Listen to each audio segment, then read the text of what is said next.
When I was growing up, everyone around me seemed to think that the world was going to hell in a handbasket. All the evidence they needed was all around them, all the time in popular culture. I grew up in a pretty conservative, some might call it fundamentalist Christian community. They meant well, but many of our church's leaders were convinced that popular culture was, as the saying goes, of the devil. But my parents were different. Though they set their limits too, they allowed a greater sampling of popular culture into our house. So in some ways I feel like I grew up between two worlds, and this ended up making me extra critical about pop culture.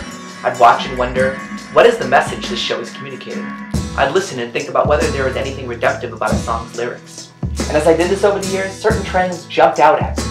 Themes of sincerity and authenticity in a few movies, shows, and songs in the 80s, and increasingly more so in the 90s. And then finally, in the first decade of the 2000s, these themes were everywhere.